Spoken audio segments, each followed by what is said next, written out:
Hello everybody, I'm Noobs Maximus, and today I'm going to be reviewing the Hot Wheels Starships Star Wars Imperial AT Hauler, or as I will probably end up calling it, the AT Hauler, because I am one of those people that says AT instead of AT.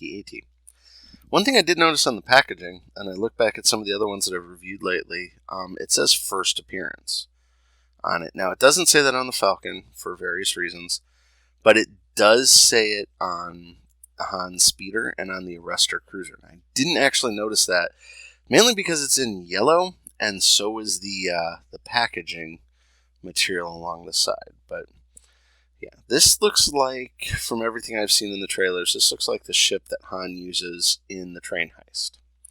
So I'm hoping these wings actually come down. Hot Wheels has actually impressed me a lot with their solo line. So let's get in and see. Let me get here. Just gonna rip that one out real quick. Forgot about it last time.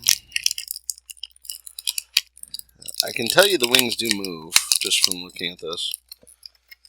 I'm just not sure how exactly I get this thing out of here.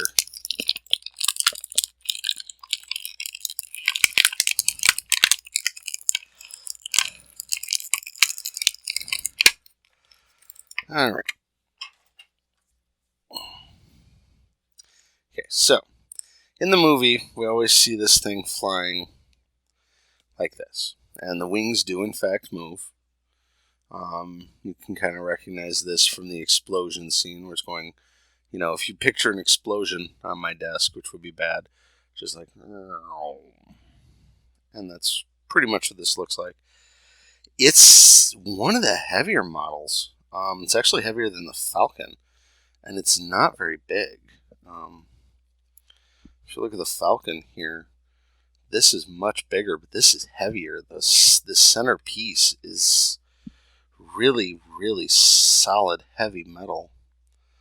The screw holes are all kind of hidden on the bottom. However, on the wings, they do stick out, and that's it's a detractor for me. However, this is an extremely well-painted model, which hasn't always happened lately. These haven't always been extremely well-painted, and they move, which is something the Hot Wheels stuff hasn't really had much that would move. The shuttles move, but that's about it. And it sort of lands on its own and then takes off on its own. I'm guessing as it takes off, these move forward. I don't know what the purpose of these wings are or anything like that.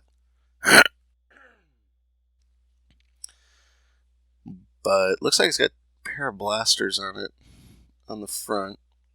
And yeah, this is actually, I'm really impressed with this. This was the only one I found in the store. In general, I haven't had a lot of luck finding these. This solo line seems, for whatever reason, to not be in a lot of the local stores. Local stores have Episode 8 toys, not a lot, Rogue One toys, and Episode 7 toys. So what I think happened is Episode 7 toys didn't really sell that well. Rogue One didn't sell that well. Episode 8 sold even less. And each time, instead of getting rid of the old toys to bring in the new ones, they just left them on the shelves and just ordered new ones to fill the stock. So when it came time for Solo, everything was still there.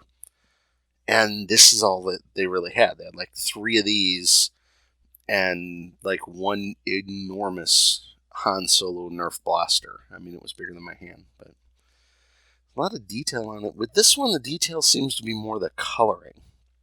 Like on this landing gear part here, I don't know if I can get the camera to focus on it.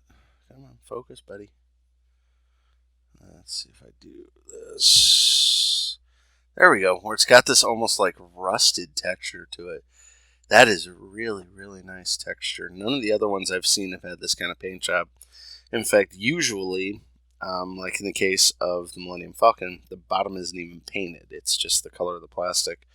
Whereas in this one, this is really, really high detail paint job on it, and that's incredibly impressive. So this is a good toy. I would really recommend this. I'm guessing from the design of the stand, I really don't like the stand because you got to get this exactly right in order for it to sit on it.